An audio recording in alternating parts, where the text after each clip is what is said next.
Les émissions de La Voix des Bulles sont produites grâce à nos tipeurs. C'est pour ça que nous remercions particulièrement Carotte, Todd, Chevonne, El Pouillou et Stéphane. Si vous voulez nous aider, vous pouvez faire comme eux. Allez sur le site tipeee.com/La Voix des Bulles, sur lequel vous allez pouvoir décider de nous soutenir en donnant 1 euro ou beaucoup plus par épisode.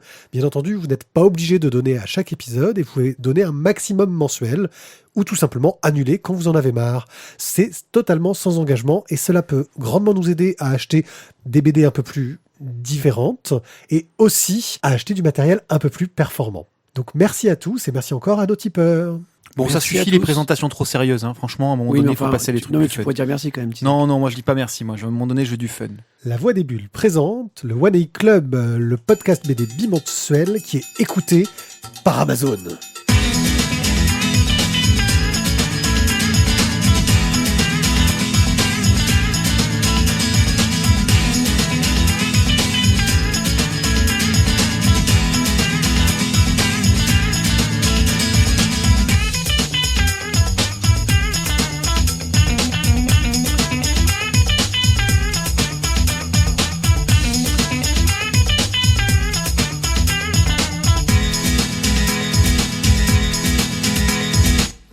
Coucou les gens, vous avez peut-être trouvé notre intro encore plus bizarre que d'habitude, si c'est possible.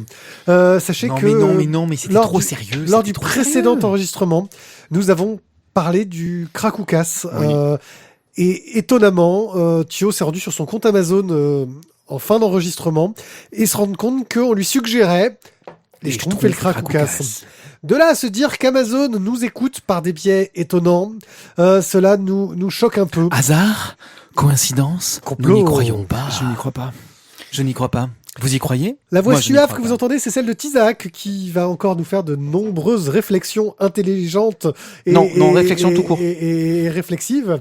Alors, vu tes performances du précédent épisode, je pense, monsieur le dictateur, qu'il vaudrait peut-être mieux que tu fasses un peu le petit coin-coin quand même. Voilà.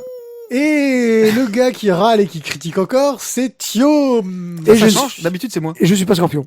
Et c'est vrai. T'as vu? Je suis Voilà, c'est One moi. Pied et nous allons nous lancer dans une émission un peu particulière car nous allons commencer par beaucoup de online parce qu'à force de ne pas faire de One A Club, j'en ai accumulé quelques-uns. Ouais, en Et fait, donc, Pierrick ne lit plus les BD en ce moment. Il fait que du online. Je vais vous parler de plein de sujets très variés.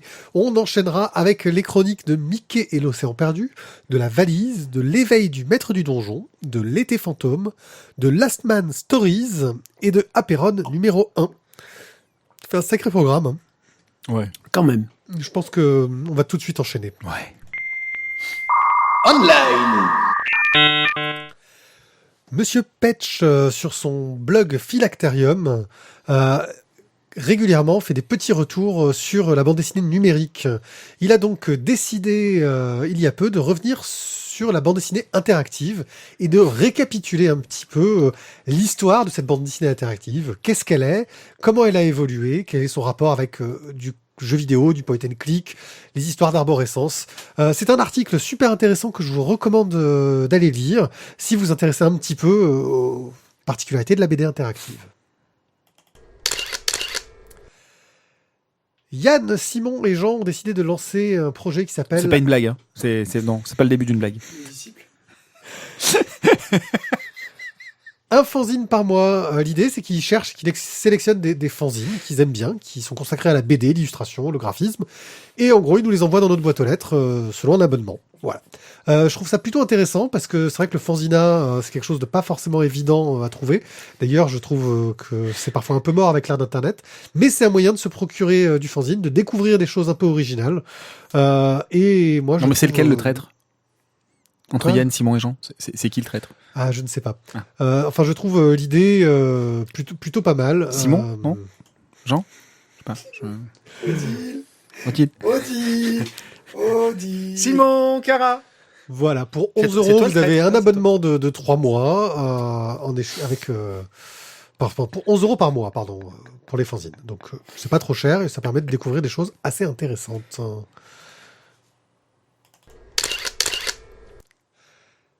Fabien Wellman, vous le connaissez, c'est le scénariste de Seul, mais aussi des derniers Spirou. Benoît Ferroumont a fait un Spirou il y a pas longtemps, et vous le connaissez aussi pour la série Le Royaume, qui passe dans le magazine Spirou, et qui est sorti en album. Fabien Wellman, il y a peu, a voulu un peu parler de sa vie, chose qui ne le fait pas vraiment, mais s'est senti un peu forcé d'alerter les médias, parce que suite à différentes rencontres et des ateliers d'écriture, il s'est attaché à un jeune migrant qui s'appelle Faudé. Excuse-moi, j'avais mal lu, je pensais que c'était Faudel. Désolé. Non, c'est vrai que ça fait longtemps qu'on l'a pas vu, on s'inquiétait tous et voilà. Qui faisait à peu près tout pour plutôt s'intégrer et qui, alors qu'il était venu pour aider sa famille est décédé dans son pays d'origine une fois qu'il était sur place, donc il n'a pas vraiment quelqu'un qui l'attend là-bas, mais qui risquait de se faire éjecter parce qu'il lui arrivait un truc horrible, il est devenu majeur. Faudel aussi, hein. Sa taille ne le montre pas, mais... Oui, je vais le couper, hein, tu crois. Non, mais si, Faudel est majeur. Il est jaloux de ma gars. performance au précédent épisode et il veut se venger. Bref, après différents articles dans différents magazines, Benoît Ferroumont et Fabien Wellman racontent ça pour la revue dessinée. C'est disponible à l'heure actuelle sur leur site. Le lien sera dans l'article de l'épisode. Je sais pas s'il va rester, ce que ça s'appelle Actu BD au niveau du lien. Mais c'était super intéressant parce que pour une fois que j'ai lu un online, je l'ai lu celui-là. Voilà, il était très intéressant. Et puis ça pose des questions qu'on se pose pas forcément autour des migrants. Surtout c'est que ça te sort complètement de ce que tu peux malheureusement trouver dans les médias justement sur les migrants, quoi. Oui. Ça te montre une autre réalité de ce qu'on essaie de te montrer à la télé. Voilà. Bref, quelque chose de très intéressant et qui n'est pas totalement pro-migrant, justement. C'est ça qui est aussi intéressant. C'est pas quelque chose qui nous montre que, il y a des cas particuliers et que c'est ça qui est compliqué, c'est qu'il faudrait faire du cas par cas. Et je pense que c'est un peu ça la problématique. Loïc Locatelli-Kornsky sur le site Beyoncé.net a fait une bande dessinée qui s'appelle Flavor Girls. C'est une bande dessinée qui malheureusement me semble pas finie. Je sais pas s'il y aura une suite qui sortira. Qui est une série sur le thème des Magical Girls.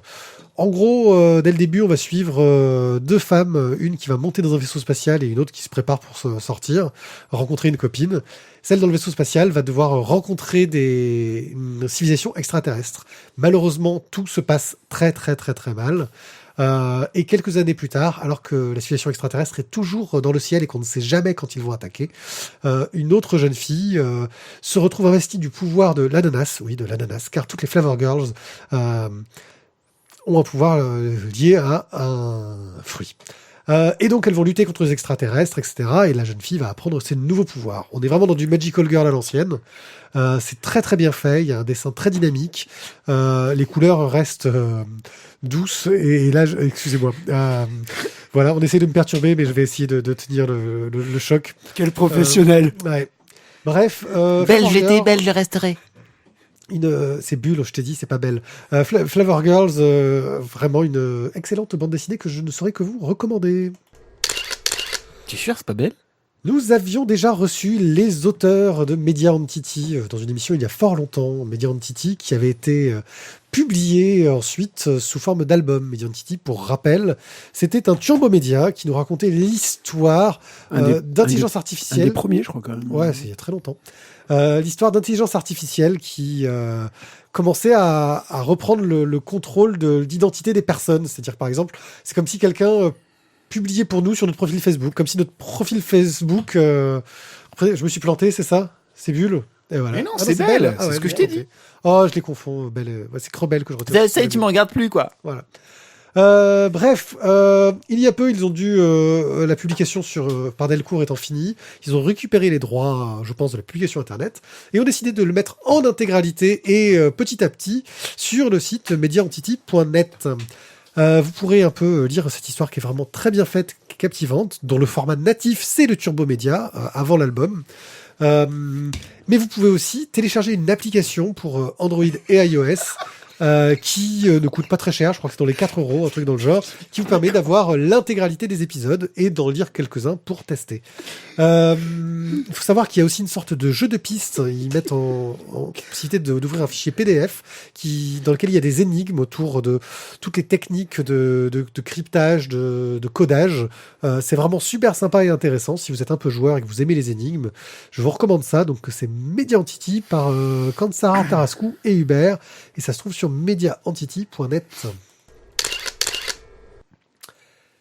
La roue béninoise nous raconte une aventure de Fred Rimbaud, qui pour le coup s'est fait assister par Batraf pour la technique. Ça se trouve chez Turbo Interactive.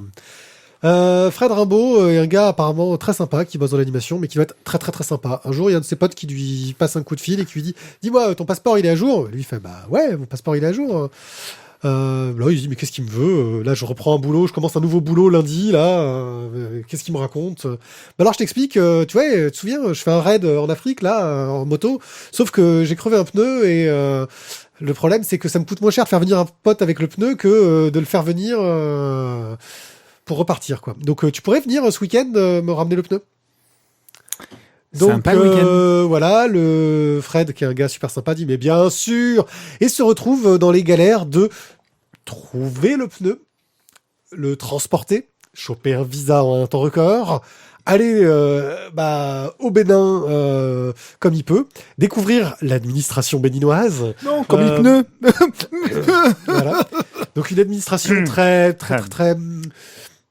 disons qu'il peut être très open en fonction du soutien financier que l'on fait à l'administration. Ah mais c'est un don aux œuvres. Oui, c'est un don aux œuvres. Bref. C'est déductible. Non, pas celui-là, non. Voilà, c'est vraiment une petite aventure en 3 turbomédias super rigolo, super bien fait. On va dire que le seul petit reproche que je ferais, c'est que quand je suis arrivé à la fin, j'ai fait bah voilà, c'est fini. Je m'attendais à... Tu sais, le gars, il va au Bénin, quoi. Mais bon, sauf que non, il fait son truc, il ramène son pneu, il rentre chez lui, quoi. Mais l'histoire est vraiment super sympa. Après, ça peut se transformer en série en 28 saisons. Et Ouais, mais comme il a raconté que ce qui lui est arrivé, il faudrait qu'il invente des trucs. Voilà.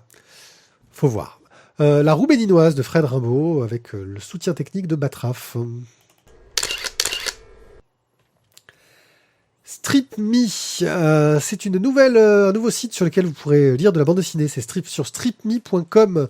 Les frères Léturgie, enfin la famille Léturgie, qui fait pas mal de BD, qui avait fait Spoon et White entre autres, que j'avais beaucoup aimé, ont décidé de mettre en ligne tous les strips qu'ils ont pu faire, différentes séries de strips. Hein. Il y a du Spoon et White, il y a d'autres séries qu'ils ont fait seuls ou avec d'autres, mais aussi des bandes dessinées qu'ils ont fait il y a longtemps, donc des bandes dessinées qui ont pu être dessinées par Gunter ou par Richard DiMartino, un habitué de notre émission.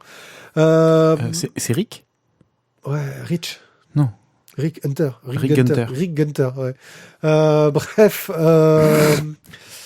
Excusez-moi. Voilà, plein de strips, c'est beaucoup de lecture, c'est vraiment sympa et ça fait plaisir que des auteurs mettent à disposition comme ça leur projet. J'espère qu'ils relanceront l'idée qu'ils avaient eue d'un spoon poche à une époque. C'était une sorte de truc à la, tu sais, les pif poches là, qui étaient tout petits, où ils voulaient faire pareil, du strip, du gag et du jeu débile. Mais c'était un crowdfunding qui n'avait malheureusement pas marché. Auteur, un métier, c'est la question que pose Samantha Bailly avec le soutien au dessin de Mia. Il faut savoir que les auteurs de BD, ça on en parle souvent, sont un peu dans la merde, et que les statuts sont encore en train de changer, et que en gros la hausse de la CSG c'est compensé pour tout le monde, mais comme c'est des indépendants, eux c'est pas trop leur problème, et ils se retrouvent avec de plus en plus de charges pour un métier qui rapporte de moins en moins. Ce sera une bonne question à poser à la ministre de la Culture lors de l'inauguration du parc Spirou. Oui, si on arrive à mettre un micro devant, mais bon, ce sera peut-être pas le sujet à ce moment-là, on verra. Mais si. Bref, la question qui se pose, c'est qu'est-ce que être auteur, qu'est-ce que voilà, quelles sont les conditions de vie des auteurs, comment est-ce que ça fonctionne. C'est plutôt bien fait, c'est assez didactique et je trouve ça assez intéressant pour en apprendre un peu plus quand on ne comprend pas pourquoi les auteurs râlent, et ils le font pas mal. Il y a eu des assises des auteurs il y a peu. Voilà, c'est un peu eux qui font les livres, mais c'est ceux qui en vivent le moins et c'est un peu malheureux.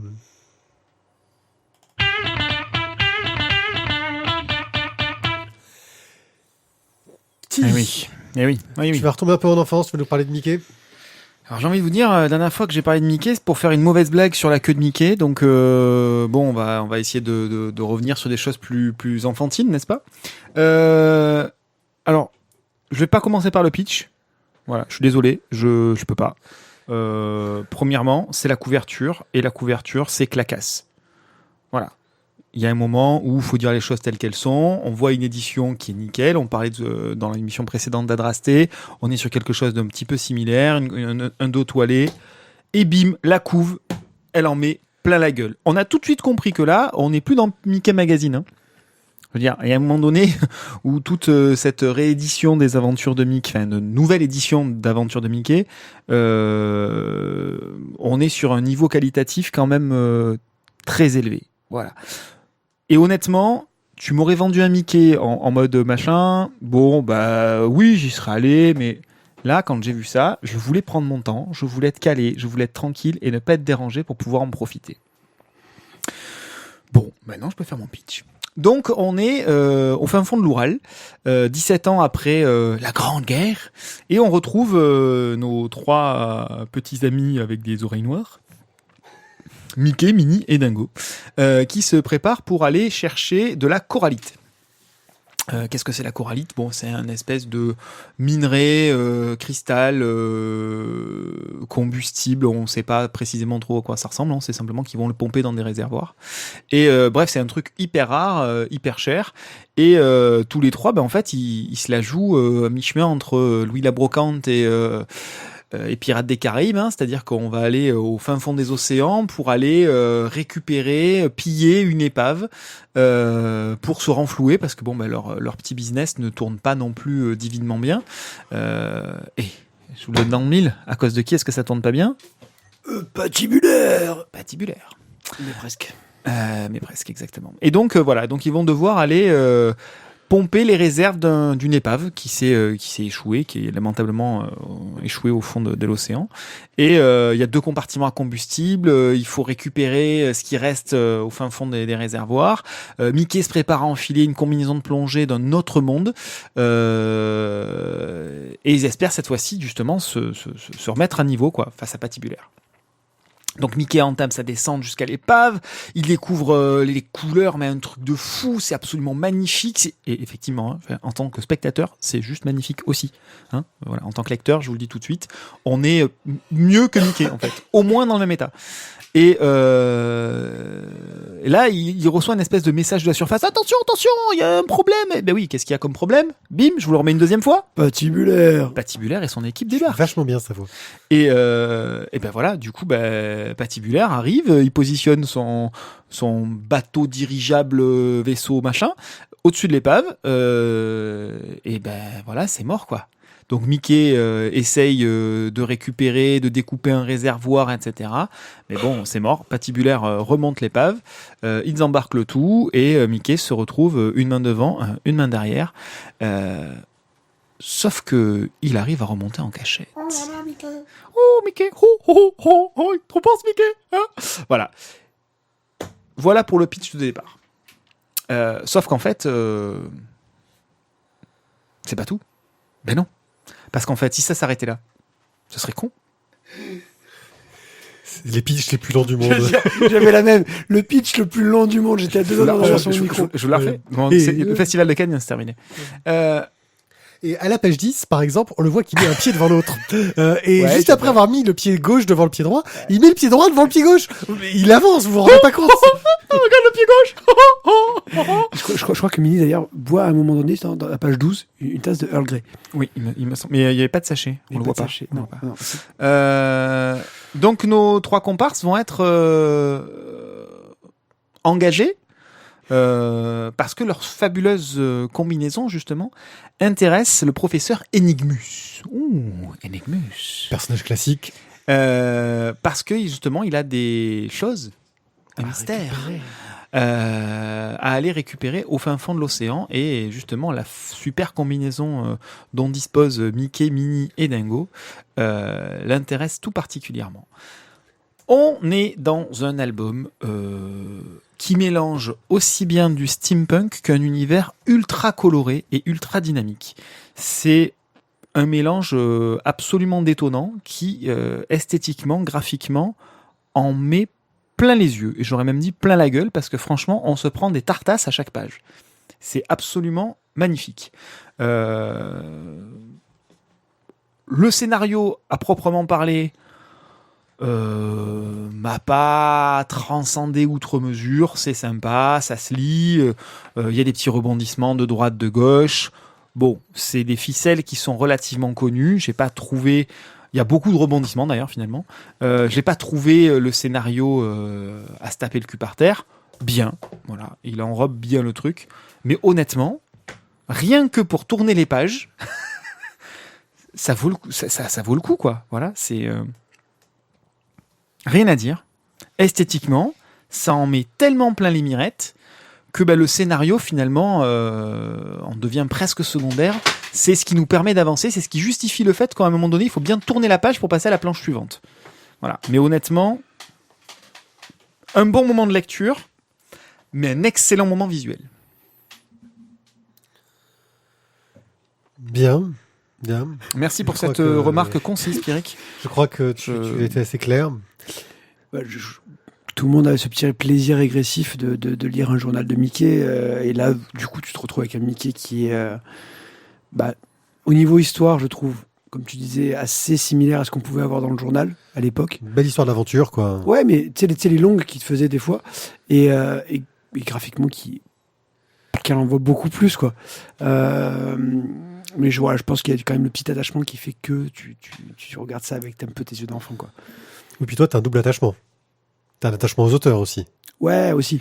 Donc je rappelle, c'est Silvio Camboni et Denis Pierre Filippi qui ont fait Le Voyage extraordinaire, dont tu es un grand fan. Et donc moi, je suis un peu moins fan, justement. Et c'est pour ça que je réserve mon avis pour la fin. Et Gaspard Yvan à la couleur, on peut oui, pas oui. l'oublier. Et Giscard Baudard aussi. J'ai raté celle-là. Voilà, ils sont deux à la couleur. Donc oui, Moi, la je nostalgie. crois- ouais, un plaisir régressif, quoi. Et puis voilà, honnêtement, je me suis bien égalé, quoi. J'ai bien fait de te forcer à l'acheter. C'est moi qui l'ai acheté. Oui, je l'ai mis en tête. Non, il est à moi. Oui, non, il est à non, Non, si, si. Si, Non, si, si, parce que non, c'est un SP. non, rappelle-toi que je pouvais rien acheter. On était allé à la BDR ensemble et j'ai fait tiens, prends ça. il est à moi. Ok, cool. Il super. l'a acheté. Putain, le mec, quand tu finis le pitch, il te fait ouais, bon. Non, mais surtout, c'est Bon. qu'il l'a acheté Non, mais et c'est là, un scandale. Quoi. et C'est là, une il va le honte, on démonter, devrait tu lui vois. retirer. Tu vois, il y a des gens à qui on retire la garde de leur enfant. Lui, on devrait lui retirer la garde de sa bande dessinée. Alors, c'est pas faux. Denis Pierre Filippi et Silvio Camboni. Denis Pierre Filippi est né il y a longtemps. Non, Denis Pierre Filippi est un habitué de ces fantastiques histoires où on a des jeunes enfants à casquette à qui il va arriver des mésaventures et qui vont montrer qu'ils sont super plus intelligents que les autres. Pourquoi est-ce Dans qu'il a des une univers casquette un peu steampunk. Et il fait aider par Silvio Camboni qui va nous dessiner des enfants avec des grosses têtes et des yeux énormes qui sont plutôt dans un trait plutôt agréable et plutôt bien. Et là, on leur refile un Mickey. Donc moi, j'ai vu les auteurs, j'ai fait bon, ça va être propre, ça va être sympa, mais ça va être un peu pénible comme ces trucs qu'ils ont fait avant, un peu trop bavard, un peu trop. Quand oh là je là, dis on qu'il est trop méritait pas, intelligent, mais on quand est je trop dis qu'il intelligent, on va méritait pas y pas. arriver, etc. S'il finit sur une note positive, c'est un. Bah c'est oui, tout- forcément, il y arrive. J'y arrive.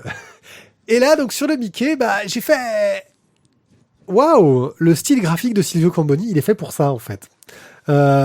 Il y a un dynamisme, une patate, il y a du mouvement dans chaque trait, Partout. des pleines planches, des doubles pages qui déchirent, mais des trucs de fou furieux. Et puis la quantité d'eau, justement, le côté mouvement dont tu parles, en fait, il en met partout du mouvement. Et là, ça se passe dans l'eau, ou ça se passe dans l'air. Et alors, le mouvement, il y en a partout. Chaque centimètre carré est du mouvement. Et d'un point de vue scénario, Denis Pierre Filippi, en gros, il se retrouve dans un univers fantasmagorique et s'est dit, je peux faire ce que je veux.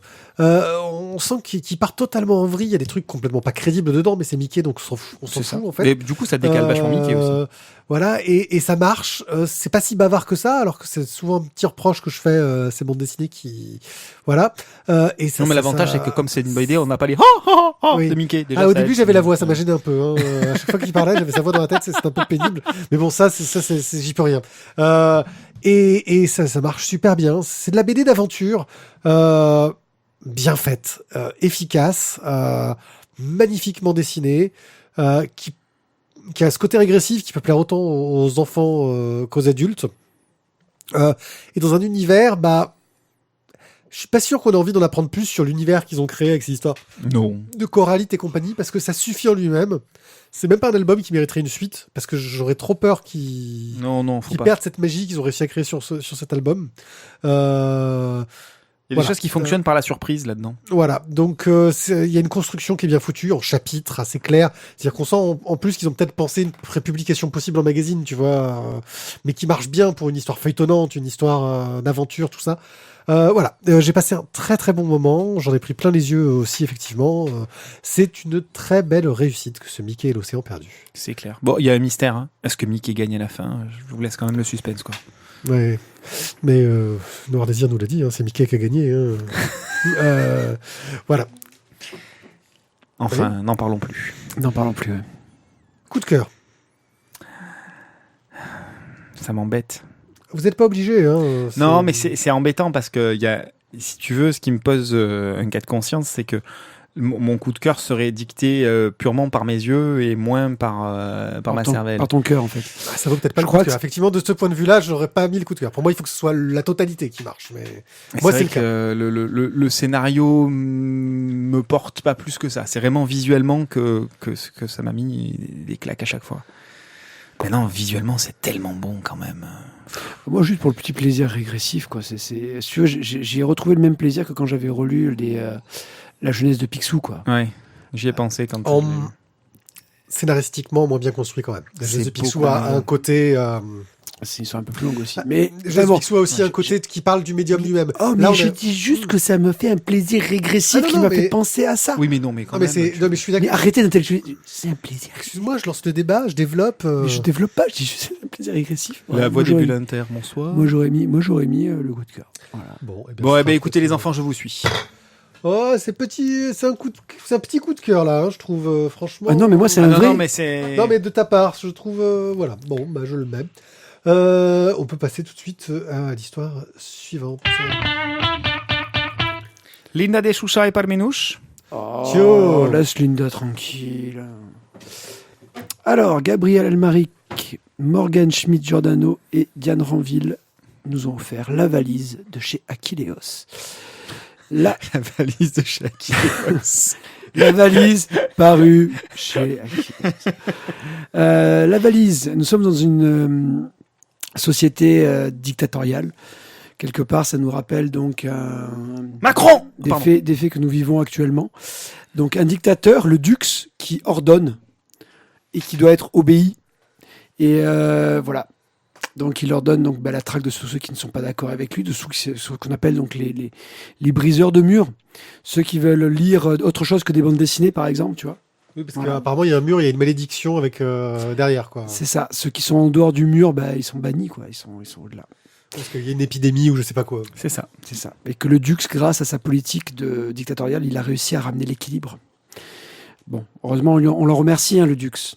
On l'aime bien, le dictateur, mais bon, des fois, ça fait un peu trop loin. C'est ça. Alors justement, les gens qui veulent fuir, ils demandent à la passeuse de le faire. Alors la passeuse, elle te fait passer. Mais en échange pour te faire passer, eh bien, elle te prend quelques années de vie. Nous sommes Ursaf, Cancras et Carbalas. Voilà.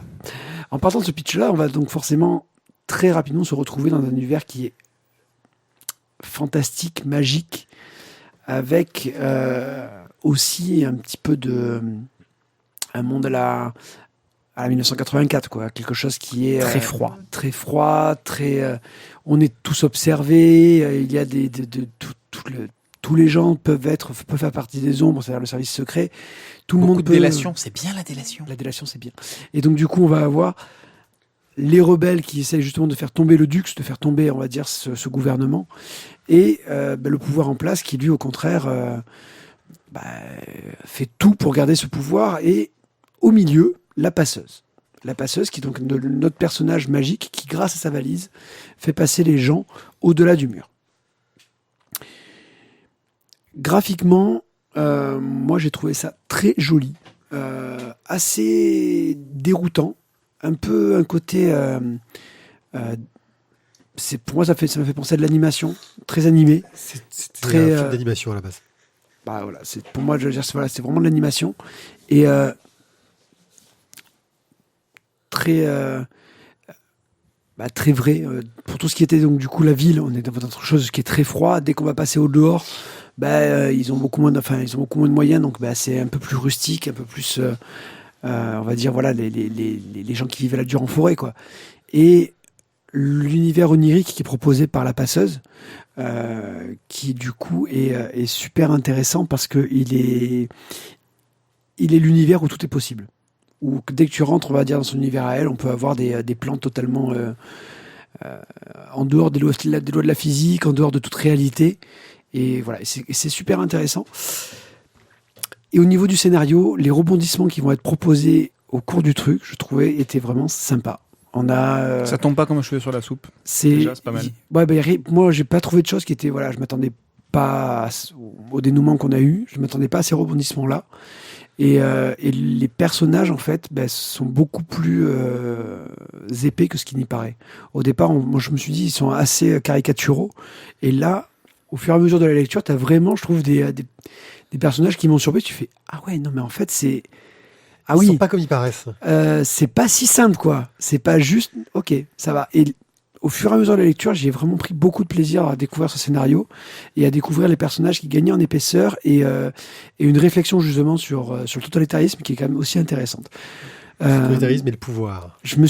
Et le pouvoir aussi, tout à fait. Je me suis vraiment bien régalé dans cette valise, dans cet univers valise de Jacques Ileos. Alors, graphiquement, moi, je suis tombé mais sous le charme. Effectivement, c'est assez déroutant parce que tu as un travail sur la couleur qui est assez étonnant, sur sur des jeux de texture, de dégradés. Les ombres, comme ils se font appeler, en fait, sont vraiment tout en noir. Ils ont apparemment, ils ont une sorte de truc sur eux qui les rend noirs et c'est ce qu'il faut pour être accepté à l'intérieur. Voilà, il y a vraiment quelque chose d'assez étonnant dans cet univers. Je sais pas exactement comment ça marche, mais c'est pas grave. Il y a plein de choses qui restent mystérieuses. Ouais. Et il y a surtout une narration, un découpage qui est d'une efficacité, qui est loin d'être classique. On est parfois dans un gaufrier, je veux dire, des successions de cases bien cadrées qui vont bien, et puis de temps en temps, mais ça part en vrille dans tous les sens, ça explose. Et pourtant, on sait toujours dans quel sens bien lire le truc. On n'est jamais perdu dans son sens de lecture. C'est super efficace. Ça marche, mais waouh, trop bien. Moi, j'ai été vraiment bluffé par le côté graphique que j'ai adoré. Scénaristiquement, un peu la même, un peu comme Thio. Ça commence, tu te dis, ouais, encore une histoire de dictature et de résistants. Ils ont mis ça dans un monde un peu imaginaire pour simplifier la vie et pas se prendre la tête avec les problèmes historiques. Voilà, on va mettre un personnage un peu mystérieux au milieu, qui est le personnage central, cette sorcière, qui est le personnage central. Et qui est un personnage, en fait, totalement neutre. Et ça a de l'importance quand on avance dans le récit. C'est une vraie neutralité. Ouais, je veux pas en dire plus. Alors, on sait pas trop parce qu'elle pourrait avoir d'autres objectifs. Il y a peut-être une suite qui va sortir. C'est tout à fait possible là pour le coup. Ça pourrait. Alors, ça suffit très bien en soi-même. Ça suffit en one shot, mais ça pourrait être totalement possible. Voilà. Et il y a toute une réflexion sur le pouvoir, sur ce qui fait le pouvoir, ce qui donne le pouvoir. Le totalitarisme, le contrôle qu'on peut avoir sur les gens, et une réflexion qui est poussée assez loin quand on arrive au final. Voilà, moi j'ai été aussi bien conquis par le dessin, enfin plus que conquis par le dessin, que par le scénario. Pour moi c'est un coup de cœur. Maintenant je vais laisser Tizak donner son opinion. Alors graphiquement, vous n'avez pas parlé de la notion d'art déco, pourtant elle saute aux yeux dès la couve. Je pense que c'est juste un petit oubli parce que vous l'avez forcément vu aussi. C'est les affiches de cette époque-là, c'est l'architecture, c'est les détails de décoration. Il y en a dans tous les coins, c'est éventuellement certaines polices de caractère. Voilà, il y en a partout. Les références au cinéma, les références à l'histoire, on en a dans tous les coins. Que ce soit le côté V pour Vendetta, que ce soit le côté Duce, que ce soit Dorian Gray, que ce soit les contrats passés à la Faust, etc. Voilà, les références sont multiples. C'est extrêmement riche et extrêmement bien ficelé au niveau du scénario. Parfois, on s'y perd un petit peu parce qu'ils veulent pas trop nous donner d'informations, mais et donc les respirations sont parfois un peu trop longues, mais bon, ça fonctionne extrêmement bien.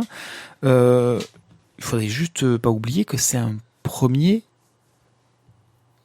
livre. Le quatuor C'est pas crédible. trio machin, c'est un truc de fou quoi. C'est pas crédible. C'est un truc de fou. C'est leur premier bouquin quoi. Bluff. C'est Moi, je dis qu'il bluffe. il bluffe Marconi quoi. C'est un truc de malade. C'est plein pour le scénario, c'est plein pour le dessin. C'est plein pour les références, c'est plein pour la profondeur, c'est plein sur le fait de, comme tu l'as dit, mais on peut aussi bien le laisser en one shot que sans faire une série en X tomes, parce que justement, comme le personnage va demander un paiement en temps et en heure, Oui, il y a une immortalité de Cléophée qui pourrait. voilà, qui permet justement de traverser les époques. Vous avez parlé en termes de thématique du pouvoir, etc. Moi, je parlerai de la relation au temps et à l'histoire. C'est-à-dire que les événements qui nous semblent importants à un certain moment, dans notre temporalité, à l'échelle plus grande de l'histoire de l'humanité, elles deviennent totalement futiles et les préoccupations et les combats du moment, finalement, à plus grande échelle, deviennent un petit peu dérisoires. Et j'ai trouvé ce bouquin. Là, pour le coup, le coup de cœur, je vous le lis tout de suite, je le mets. C'est un truc de malade. C'est un premier bouquin, c'est plein du début à la fin. Les couleurs, le dessin, le scénario, les références. Ça se lit aussi bien comme ça, comme une petite histoire d'anticipation, que comme une réflexion philosophique. C'est un bouquin de malade. Ça, on va en chier pour savoir qui c'est qui le récupère, celui-là. C'est moi, je l'ai acheté. Non, c'est moi. Non, c'était la SP. Non. C'est Aquileos, on reçoit pas d'aspect d'Aquileos. Oh, c'est un scandale. Merde, c'est un scandale. ça. C'est un scandale. Juste pour info, oui, c'est du format comics. Faut quand même, on a oublié de le préciser. Oui. Donc c'est un bel album qui va avoir un peu plus de. Ouais, grand enfin, comics, voilà, quoi. c'est un Voilà. grand comics, c'est Voilà. le truc qui rentre pas dans la bibliothèque. C'est encore les Voilà, formats à la con, ça. Non, mais ok. ça rentrera pas dans ta bibliothèque. Donc, qui est un peu cher. Moi, j'ai- moi- 7 euros, mais qui vaut le coup de toute façon. Moi, j'ai une bibliothèque dans laquelle il rentre bien. C'est nickel. Tu n'as pas de bibliothèque en fait. Si. Voilà. Si. Donc, le tronc coco Non. bon, c'est validé le coup de cœur, c'est bon, hein, tout le monde est d'accord. Thio, il a pas d'autre dit encore, il peut faire son rabat-joie juste parce qu'il bisque. Vu que je l'aurais pas, ouais. Le salaud. Voilà. Ah, tu le mets Bah oui. Eh oui. Ouais. Non, franchement, c'est vraiment une très belle réussite. Plus dur pour le prochain. L'éveil du maître du donjon. Allez, d'emblée. L'éveil du maître du donjon est une biographie de Gary Gygax. Gary Gygax, pour ceux qui ne le savent pas, Oh, Gary L'homme qui nous a fait passer des nuits entières. est le co-créateur de Donjons et Dragons avec Dave Arneson, entre autres. Et ça va nous raconter un peu son histoire. Alors, soyons clairs, l'histoire du gars qui a inventé le jeu de rôle, il y a quand même plus captivant à raconter. Quoi Je vous Le gars, il a pas gravi l'Himalaya Euh, Il n'y a pas eu des rebondissements de Non, ouf. il a écrit sur des feuilles de papier, il a jeté des dés, il a parlé à des potes. Et il a peint des figurines. Globalement, en termes de narration, tous les gens qui ont essayé de mettre en scène du jeu de rôle d'une façon ou d'une autre à la télé, ou au cinéma, ça a toujours été à peu près foireux. Ou en Allez, bande dessinée. ça a bien marché dans Community et ça a bien marché dans, comment il s'appelait ce film islandais ou je sais pas quoi. qui était Ah trop- oui, qui est qui exceptionnel. était assez exceptionnel. Mais encore, c'était très très caricatural et c'est pour ça que ça a marché. Mais globalement, voilà, mettre en scène du jeu de rôle en vrai, c'est chiant. Donc, les auteurs ont eu un parti pris assez intéressant, c'est de nous présenter ça comme si on lisait un jeu, c'est-à-dire que c'est dit... Astropia. Astropia, merci. Voilà. Vous arrivez dans une petite ville au bord d'un grand lac. Au bout d'une rue, vous voyez, comme si les auteurs étaient notre meneur de jeu et qui nous racontaient ce qui va se passer. Ça manque un peu d'interactivité pour le coup, parce qu'on peut pas faire grand-chose à part suivre le récit. Mais ce qui est plutôt bien foutu, c'est que effectivement, ça permet d'avoir une narration qui n'est pas trop chiante pour un sujet qui, même s'il est très intéressant, est très très difficile à mettre en scène. Parce que globalement, qu'est-ce qu'on va avoir à raconter, c'est comment est venue l'idée de Donjons et Dragons, c'est-à-dire de faire un jeu où chaque joueur va incarner un personnage qui va vivre une aventure. C'est vraiment ça la particularité. Comment on est arrivé de ça comment on est parti du jeu de figurines où on gérait une armée à je joue juste un personnage avec des pouvoirs, quoi.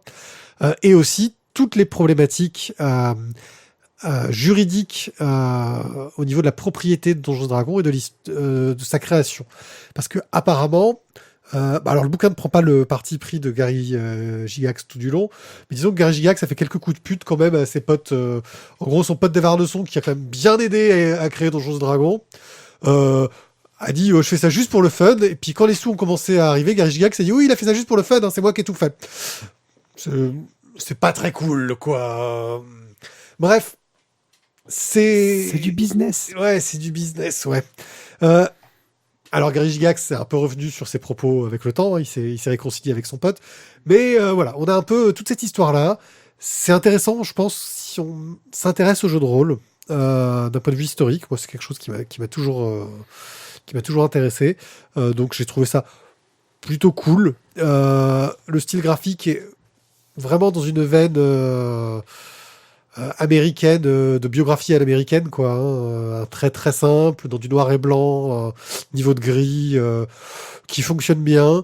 Ça reste vraiment pour un public averti, j'ai envie de dire. Si vous en avez rien à foutre de Donjons et Dragons et de l'histoire des jeux de rôle, c'est pas trop la peine de se lancer dessus. Et même si vous vous intéressez aux jeux de rôle et que vous trouvez vraiment que Donjons et Dragons, voilà, c'est pas, voilà. C'est un document historique sympa. Après, voilà, pour l'histoire du jeu de rôle, c'est intéressant, quoi. Ouais. Thio. Bon, ben, comme tu disais, voilà.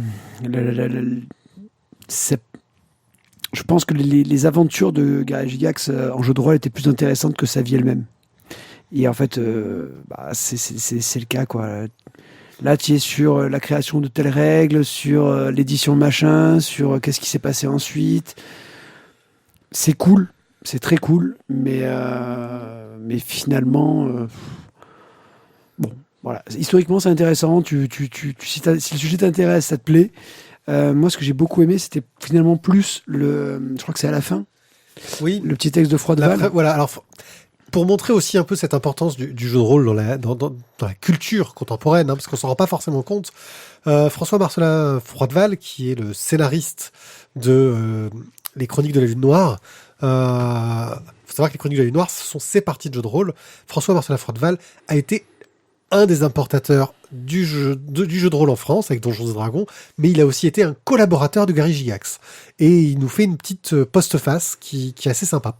Ouais, parce que du coup, tu apprends, voilà, il est parti aux États-Unis, qu'il a bossé pour Gary Gygax.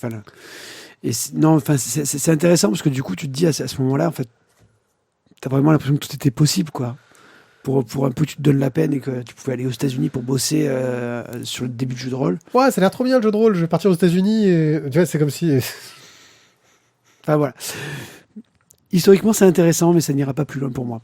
Par contre, je trouve quand même que ce qui est dommage, c'est que la couverture est, je trouve, très très jolie. Elle est très réussie. Et finalement, quand même, le dessin à l'intérieur est quand même beaucoup moins. Bah en fait, c'est plus la mise en page, le travail de la couleur sur la couverture qui marche bien, parce que c'est le même type de dessin qu'à l'intérieur, en fait. Ouais, mais il y a un travail qui est peut-être un peu Voilà. plus abouti. Un beau travail éditorial sur la couve, on va dire. Voilà. Donc, j'ai pas cité les auteurs. Est-ce que tu peux lire? Tu les as sous les yeux, Ti. Donc, l'éveil du maître du donjon chez Glénat. Écrit par David Kashner et illustré par Corinne Chadmi. Allez, revenons sur les trucs qui, même si c'est chez Glénat, qui sonnent un peu plus. L'été fantôme Ouais. d'Elizabeth Holville chez Glénat. Alors, avec ce bouquin, on est en plein chez les filles. Mais pas que. C'est un bouquin qui, l'air de rien, va traiter de beaucoup de sujets différents. Alors, on est un été, une jeune fille, Louison, qui va, comme tous les étés, passer son temps chez sa grand-mère. Et elle y va avec sa sœur et ses cousines. Sauf que cette année, ça a l'air vachement moins fun que d'habitude, parce que sa sœur et ses cousines ont grandi. Et faire des châteaux de sable, voilà quoi, c'est plus leur tasse de thé. Là maintenant, elles ont les tétés qui ont poussé, elles ont les hanches qui ont commencé à se former, et elles ont la culotte qui commence à les gratter. Donc à la terrasse du café, ça va se transformer en terrasse de bar en fait. C'est-à-dire qu'on va plus prendre une glace et un soda, mais on va commencer à vouloir se la jouer grande fille et prendre une bière, un machin, un truc alcoolisé, voilà. Il y a Fumer des joints. On va se planquer, on va aller fumer des ouinges dans le jardin ou sur la plage. Il y a les chevelus mécheux, gratteux qui vont venir se la raconter. Et forcément, et il y a les surfeurs. Donc voilà, forcément. Ouais, parce que les rôlistes, les rôlistes, vous en foutiez à l'époque. Enfin, toujours aujourd'hui en fait, je crois. Donc bref. Il y a une espèce de fossé qui se creuse entre Louison et ces autres anciennes comparses de jeu qui ont envie de jouer à d'autres choses. Et du coup, Louison, elle est dans cette espèce de moment un peu entre deux où l'adolescence lui tend les bras, mais où elle n'a pas une folle envie non plus de s'y jeter, avec toutes les problématiques qui vont de pair, l'abandon, l'incompréhension, la solitude. On parle même de mort, et oui. On parle aussi d'histoire de famille, on parle de déception, de trahison, on parle un petit peu d'homosexualité, on parle d'amour, on parle de recherche de soi-même, comment se positionner aussi, de jalousie, voilà. Un peu toutes les questions de l'adolescence. Toutes les questions de l'adolescence et de la préadolescence qui se bousculent dans ce bouquin, qui, l'air de rien, est un petit pavé. D'accord ? Oui, beau pavé. Il se lit quand même assez rapidement. Parce qu'on est sur quelque chose d'assez. On est sur un petit format à 3 strips. Voilà. Donc on n'est pas sur du grand format de BD, donc c'est un gros bouquin, mais sur du 3 strips, un côté un peu contemplatif et qui prend son temps pour raconter les choses. C'est ça. Après, on est aussi dans la collection Millefeuille, donc on est forcément sur des bouquins un peu épais. Là, on est sur à peu près 250 pages. C'est dessiné. Alors, juste pour info, la collection Millefeuille, c'est juste les trucs un peu indés de chez Glénat. Non, mais j'aime bien Millefeuille. Millefeuille, c'est épais. Des fois, c'est du 46 pages. Non, Millefeuille, c'est épais. Millefeuille, ça fait épais, quoi. Je veux dire, à un moment donné, t'imagines, tu te fais un millefeuille ? Putain, faut envoyer, quoi, tu vois. Le dessin est un petit peu particulier, je trouve. Il a ce côté enfantin qui colle bien à la situation, mais avec beaucoup de zones d'ombre. Ça me donne l'impression d'avoir été dessiné au feutre.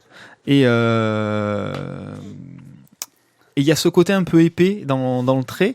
Mais du coup, le remplissage, souvent en bleu foncé, on est souvent dans des tons pastels, globalement, donc il n'y a pas de noir forcément très profond à proprement parler, mais on va avoir beaucoup de zones d'ombre. On est dans cette ambiance-là. Faut pas oublier qu'on est l'été, donc le soleil frappe fort malgré tout. Donc ça veut dire qu'il y a de la zone blanche, de la zone noire. Il y a des contrastes qui sont assez forts, assez posés.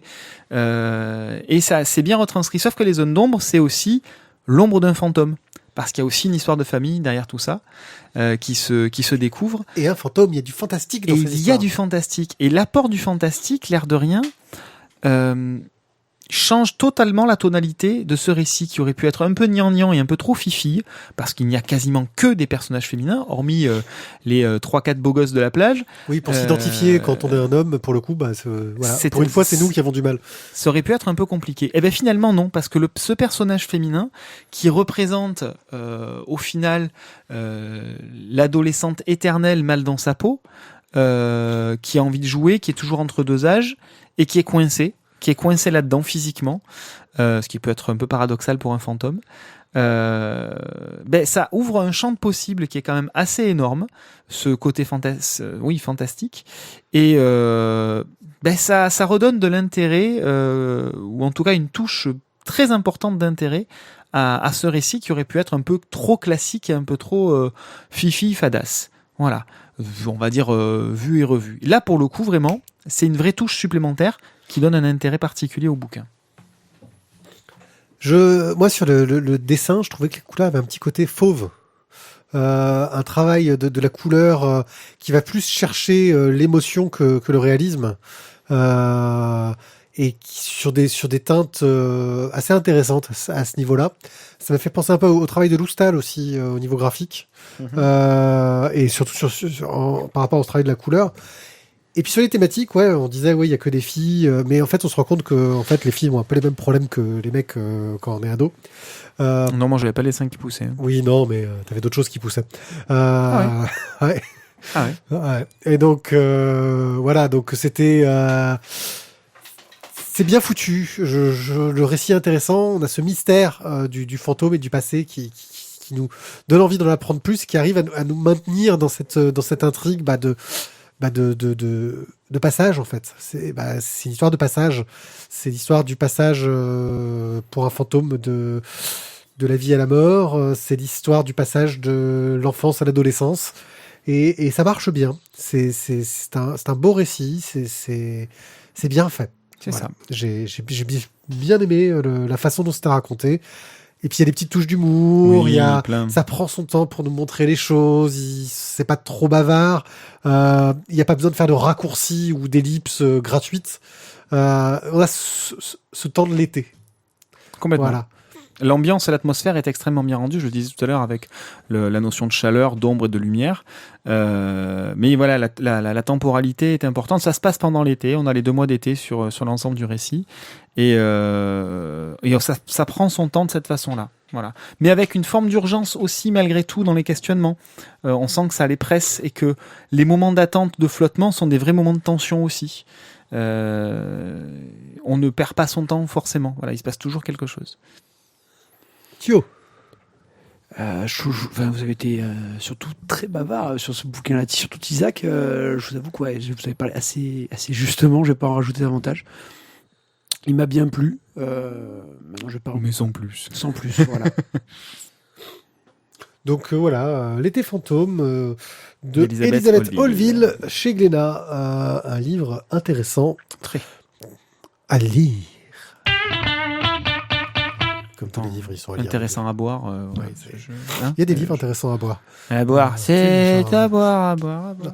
On va dire, je lis un bouquin de Marcel Vives et dès qu'il y a une grosse poitrine, je bois un shot. Tu vois, c'est des livres à boire. Oui, mais alors là, c'est des livres qui font mal à la tête. Hein. Ben justement, en parlant de Bastien Vives, Quelle transition! Last Je Man vais- Stories, hors série, dans le monde de Last Man. exactement. Je me permets de prendre la fille. Mais de quoi que ça parle, mon cher Thio? Écoute, dans mes lointains souvenirs, parce que je l'ai lu il y a environ 6 mois, Oh Ouais, tout de suite, genre entraîne, tu vois. donc nous allons suivre une histoire d'une sorte de foot américain joué par des filles. Grosso modo, ça ressemblerait à la Legend Football League. Ouais. Qui est- Moi, je trouve que ça pourrait s'appeler du suckball. alors, juste pour info, la Legend Football League, c'est du foot américain fait par des femmes aux États-Unis. C'est une saison qui se déroule pendant l'été, où en fait des filles jouent en bikini avec un casque et des épaulières de foot américain. C'est les tenues réglementaires, attention les enfants. C'est la tenue obligatoire et réglementaire. C'est pas un peu sexiste? Pas du tout, elles sont d'accord. Alors, c'est un gros débat sur lequel on va peut-être pas rentrer tout de suite.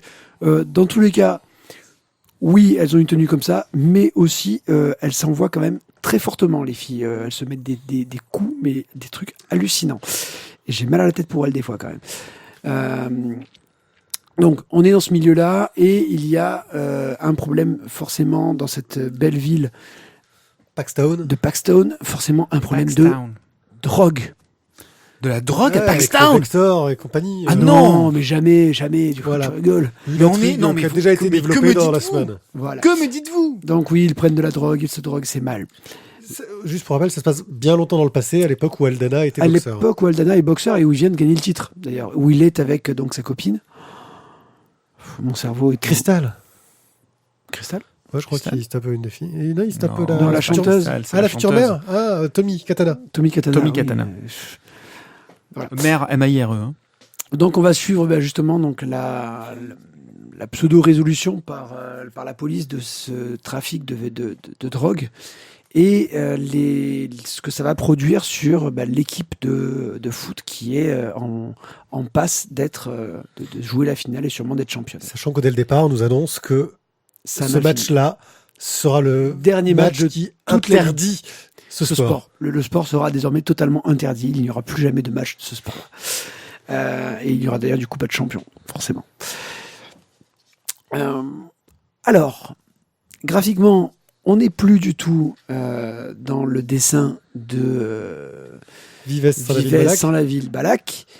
Donc c'est Batchik donc qui est au dessin et un scénario donc de Vives.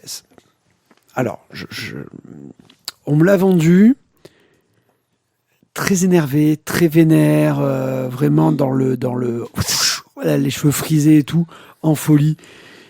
Voilà, grosso modo, j'avais Jean-Pierre Coff, quoi. Mais c'est de la merde, voilà, on m'a vendu du Last Man et on m'a mis de la merde dans les mains. J'étais là, je me suis dit, ok, bon, je vais quand même essayer de le lire. Voilà. C'est juste pour vous situer un petit peu le truc. Je l'ai lu. Scénaristiquement, je trouve ça intéressant. Il y a des moments où c'est un peu too much, mais bon, c'est du Last Man, c'est normal. Je veux dire pas que c'est un truc où on a des avocats qui se tapent dessus en faisant pimpon. Et... C'est ça. Après, au niveau du dessin, il y a des fois où j'ai un peu grimacé. Et voilà, il y a des fois où c'est réussi, ça fonctionne très bien. Et il y a des fois où tu fais, ouais, là c'est zarbe quand même. Il y a un style un peu simplifié. Ça fait penser un peu à du Bruno au niveau du style. Quelque chose qui manque de souplesse et de fluidité par rapport à ce dont on est habitué sur Last Man. Ça marche. Donc j'ai pas fini. Moi je l'ai commencé, j'ai pas eu le temps de le finir. Ça marche, mais je trouve que voilà, ça manque de soupleté et de dextérité. Voilà, dans le trait. Ouais, je dirais ça. Voilà, mais c'est pas choquant comme d'autres l'ont laissé entendre, en tout cas à mes yeux. Par contre, du coup, je te le dis tout de suite, je t'ai perdu. Tu as perdu mon marque-page, oui, j'ai vu ça. Oui, parce que du coup, moi, dès que j'ai eu le page du truc, j'ai remis dans le bon sens. Enfoiré. Désolé. Ah tiens, j'ai pas regardé la couve. Oui, c'est du... Oui, voilà, quand on enlève la jaquette, il y a des petits dessins rigolos. Voilà, hein, voilà, il vient de se faire... Voilà. C'est quelque chose pour adultes. C'est ce qu'ils font toujours dans la semaine. Alors, Tizak... Faut-il vraiment que j'en parle? Oui, on est là pour entendre ton avis. Alors, par contre, voilà. Donc le mec sinon, qui a fait... Mais c'est de la merde. Sinon, un coup de cœur juste pour te faire chier. Refais-la. Il faut que je respire, c'est ça? Souffle un grand coup. Ok. C'était de la merde. C'est-à-dire que... Argumente. Oui, si tu me coupes pas, je peux le faire. Voilà, déjà... Il est énervé. Honnêtement, j'ai eu un énorme souci avec le dessin. Mais je me suis dit, putain, c'est du Last Man, c'est fun, machin. Allez, vas-y, passe à la suite. Et en fait, il y a un moment où, à force de se sentir pris pour un pigeon, ça passe plus, quoi. Et la ressucée de scénario sur un combat et de la drogue dans Paxtown, j'ai juste eu l'impression qu'on a pris une petite dizaine de pages de je ne sais plus quel numéro de Last Man, ou d'un épisode peut-être de la partie dessin animé, qu'on l'a étiré pour en faire un bouquin format manga, et que on n'a même pas eu la décence de faire du dessin correct. Vraiment, c'est fait à l'arrache. Et je suis sorti du scénario. Tellement le dessin a été fait à l'arrache que vraiment ça m'a fait sortir du bouquin, alors que, franchement, j'adore Last Man. Mais là, vraiment, la sensation d'avoir été pris pour un con a pris le dessus à un moment donné. Voilà. Donc, je suis navré tant pour moi que pour les auteurs. Mais ce truc-là, je trouve que c'est du foutage de gueule. Voilà. Ouais, t'es pas aussi radical non plus. Non, voilà, je suis pas aussi radical. Maintenant, c'est vrai que je suis d'accord avec Tizak sur le fait que c'est pas une réussite. C'est un hors-série sans intérêt. C'est voilà, exactement. C'est ça. Ce que tu veux dire. C'est sympa à lire si on veut prolonger l'univers Last Man, mais ça sent plus la démarche commerciale que le vrai intérêt narratif. C'est un peu l'idée, oui. Bon, c'est bien résumé. On s'est bien résumé. C'est dit poliment. Moi, je l'ai dit un peu moins poliment. Passez à la suite. Il a les cheveux tout gros sur la tête. Non, mais en fait, si tu veux, c'est toujours pareil. C'est-à-dire c'est toujours pareil. Dès que je lance le jingle pour dire qu'on passe à la suite, il faut qu'il continue. Mais il me relance. Non, mais t'as les cheveux juste droit sur la tête. Si ça avait été de la merde sur un bouquin dont je me foutais royalement, j'aurais dit c'était de la merde. J'adore Last Man. Et là, voir un truc qui est fait qu'avec façon caca et on te fout de ta gueule, ça me fout les boules. Voilà. Merci, on passe à la suite. Aperon. Le tome 1, ce n'est pas quelque chose qu'on fait l'été quand il fait chaud juste avant de manger. Il fallait que je la fasse. Je suis désolé. Viens, on va prendre l'apéron. Manga chez Doki Doki par Shinya Kusaka au scénario et Takuji Kato au dessin. Toi, t'es meilleur en japonais qu'en anglais. Ouais, je sais, mais non, parce qu'en fait, on m'a déjà dit que c'était pourri. Mais comme tu connais moins le japonais que le... Voilà. Mais ça sonne moins mal. Ça fait plus, voilà. Mais tu sais quoi, quelqu'un qui parle pas du tout anglais trouve que je sonne bien en anglais aussi. Ah, un japonais, donc. Un japonais trouve, il sonne bien ton anglais. Et ouais, je sais. Je peux me la péter face à un japonais pour mon anglais. Escroc de base. Voilà. Dans la période, nous allons suivre 3 personnages, deux jeunes filles et un jeune garçon qui se réveillent et qui n'ont aucune mémoire. Ils ne savent pas qui ils sont. Ils ne reconnaissent même plus leur propre visage dans la glace. Donc on est vraiment sur le classique problématique de l'amnésie. Non, Pourquoi du bourrage de Parce gueule. parce qu'il y a une maladie qui fait perdre la mémoire. Et pour contrer cette maladie, le gouvernement veut implanter des puces, faire des expériences, etc. Et ces jeunes gens sont là pour aider à trouver une solution face à cette maladie. Sauf que, alors que tout se passait plutôt bien, un événement se passe où quelqu'un vient les sortir. Et c'est leur premier jour, ils ont le droit d'aller à l'air libre et de voir l'extérieur depuis qu'ils ont retrouvé la mémoire. Et à ce moment-là, il y a un camion qui va les agresser, les enlever, et ils se retrouvent en situation où on leur dit en fait, votre mémoire, vous souvenez pas de choses qui sont importantes, ça va revenir. Il y a une grosse magouille avec le gouvernement derrière. Il faut que vous vous échappiez et que vous essayiez de retrouver votre mémoire. Parce que la mémoire qui vous semble revenir, parce qu'ils ont leur mémoire qui commence à revenir un peu, ce serait pas la vôtre. Pour donner un exemple, le premier truc qu'ils font quand ils s'échappent, c'est d'essayer de retrouver la baraque d'un des héros, et quand il arrive devant l'endroit où est censé être sa baraque, il n'y a jamais eu de maison. Il se renseigne au niveau des voisins, il n'y a jamais eu de maison à cet endroit. Non, en fait, les voisins ne se rappellent pas qu'il y a eu de maison à cet endroit. Voilà, oui, il y a aussi ça, oui. Effectivement, c'est là la subtilité, tu ne sais plus. Là, Comme du coup, plus personne ne se rappelle de rien et que les puces n'ont pas été implantées encore sur tout le monde, tu sais pas trop qui a la mémoire ou qui tu l'a sais pas. pas qui peut vraiment se rappeler des choses. Et pour les aider, leur sauveur, qui est une sorte de scientifique recherché, leur a laissé une petite peluche qui a une intelligence artificielle et qui peut leur injecter des connaissances en les mordant. Il mord tranquillement les jeunes filles et il mord comme un bourrin le garçon pour lui faire mal. C'est un peu le gag récurrent du truc, qui leur permet d'apprendre des compétences de combat. Quand il mord les garçons, justement, ils lui disent parce qu'il a transmis plus de choses. Ouais, il va transmettre plus de choses. Je mords fort. Voilà. Voilà. Donc, premier tome, on suit un peu le début de cette intrigue-là, qui va assez vite, parce que c'est un manga en 2 tomes, si je me souviens bien. Oui, c'est un 2 tomes, c'est ça. Voilà, on attend le deuxième tome pour le coup avec assez d'impatience, parce qu'il se passe beaucoup de choses dans ce premier. Et moi, j'ai vraiment été bien pris par l'intrigue. J'ai très très peur, parce que s'il y a bien un sujet casse-gueule sur lequel tu peux te planter, c'est ce genre de sujet sur l'amnésie. La conclusion va être vraiment déterminante pour la qualité de cette série. Parce qu'on a un potentiel qui mériterait plus de 2 tomes pour du manga, je trouve, au niveau de l'intrigue. Et s'ils se sont contentés de le mettre en 2, c'est que ils sont vraiment... Enfin, ils ont été très très ciblés, très centrés sur le truc. Ils savent exactement ce qu'ils veulent raconter, quoi. Ouais, moi j'ai passé un chouette moment et le scénario le pitch m'a bien plu d'entrée et en le lisant en fait, bon, il y a des moments un petit peu sur la découverte de la poitrine de l'autre ou Oh putain, ce moment fan service de merde, oui, effectivement. Qui était très relou. Mais sinon, quand tu enlèves ces petits moments-là où ils sont... Mais ça va, tu t'en es remis? Vas-y, tiens, lis les Non, quelques mais pages sérieux, qui suivent. sérieux, Juste les quelques pages qui suivent, tu vas comprendre. Tu te dis, mais à quoi ça sert? Ça ne sert absolument à rien dans l'intrigue. Si, à montrer des nibards. Ouais, mais Et des filles qui se plottent. Si t'enlèves ces pages-là, dans tous les cas, j'ai trouvé que c'était quand même un très bon manga. Je me suis bien régalé au niveau de l'histoire.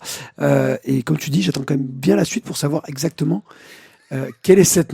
Ok. Voilà. Ah, mais les dialogues sont d'une puissance. Ah oui, non, mais ça, c'est les trucs, tu dis, mais pourquoi? Ça ne sert à rien. Toi au moins, tu ne te laisses pas abattre. Je devrais prendre exemple sur toi. Oh, ça fait du bien un bon bain chaud. Voilà, bon, c'est le mauvais exemple de la BD, le reste est sympa. D'ailleurs, tu sais quoi, j'avais oublié cette scène, tu vois, tellement elle servait à rien. C'est en le refeuilletant, là, je suis retombé dessus et j'ai fait, ah merde, c'est vrai, il y avait ça. Faut que j'en parle. J'aime ma famille et mes amis, et ce sentiment est plus fort que tout. C'est très gênant, voilà, comme passage. Le problème, c'est qu'en plus, j'aime ma famille et mes amis, c'est qu'en fait, elle peut pas, parce qu'elle se rappelle pas de sa famille. Ah, mais il y a la suite. Ah oui, non, il y a la suite Ah oui, après. il y a la suite, oui, où il y a le quiproquo de merde. Ah, excusez-moi, pardon, j'ai une perle. Tu as mangé quoi pour avoir une poitrine pareille? Ouais. Je vous laisse sur ce moment d'anthologie. Vous avez 2 heures. Voilà. Allez. Je pense qu'on peut s'arrêter là. En tout cas, Happy Orange, ça peut être sympa, on vous le recommande, même si on oublie ces petites pages fanservice. Voilà, ouais, il faut les oublier parce qu'elles n'ont aucun intérêt. Si, montrer que le dessin est joli, que le gars il sait bien dessiner les filles, quoi, mais à part ça, Oui, enfin, on défie les lois de la physique quand même. ouais, c'est effectivement. Bref. Oui, voilà, on est d'accord. Nous pouvons passer à la suite. On reviendra dessus. Mais hein, la on suite, parlera de la fin. suite, c'est que c'est c'est fini. voilà. Et nous avons C'est fini que notre nous allons émission. nous quitter. C'est Et triste. Et oui.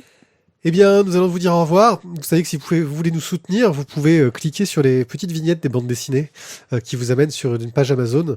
Et ensuite, vous pouvez aller acheter un truc très très cher. Et nous, on a un pourcentage. Vous achetez Allez. ce que vous voulez. Voilà, ça nous fait des liens Au sponsorisés. minimum 6 000 euros. Enfin, je veux Voilà. dire, en dessous, ça nous intéresse pas, quoi. Vous pouvez aussi acheter les BD qu'on vous a recommandés. Aussi. Ça vous permet En fait, on est utile parce que vous avez fait découvrir des bonnes BD et en plus, vous nous soutenez. C'est une sorte de petit retour sympa de votre part.